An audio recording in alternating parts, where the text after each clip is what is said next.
Ricardo Rosello says investors should take advantage of Puerto Rico's opportunities. Whoever wants to come to Puerto Rico and can enjoy the benefits of Puerto Rico, come to Puerto Rico.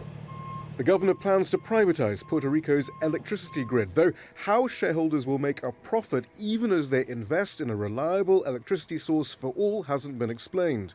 Puerto Rico's own history is cautionary. In the 90s, Governor Rosello's father privatized the water system when he was governor, a failure that polluted the environment and raised prices. Authorities eventually retook control, having paid two French multinational companies hundreds of millions of dollars. It's this whole idea that their public utilities are mismanaged because they're public and you just sell them off and then everything is going to be great for everyone, even though there's this clear example of they privatized water services and things just got a lot worse.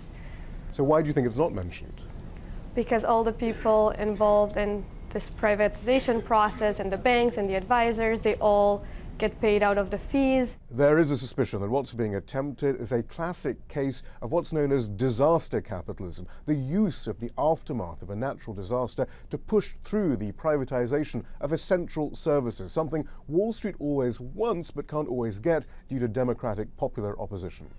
Post-Katrina New Orleans is cited as an example. Public housing was sold off to private developers who'd long coveted the land, and schools were privatized, resulting in a decline in educational performance amid a rise in private profits.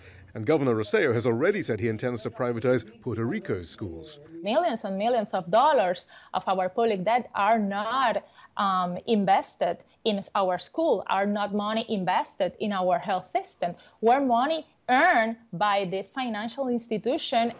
Alternatives to the neoliberal Wall Street model for Puerto Rico's reconstruction have been offered. As I look at the Borg's proposal, it is really putting unambiguous priority one, how much can we squeeze out of the island? And I think that's morally wrong. Nobel economic laureate Joseph Stiglitz, for example, says austerity and privatization will make matters worse. Growth will only be achieved through government investment. But that's made little dent in a narrative of an inevitably privatized future for Puerto Rico. Shihab, Rattansi, Al Jazeera, Washington.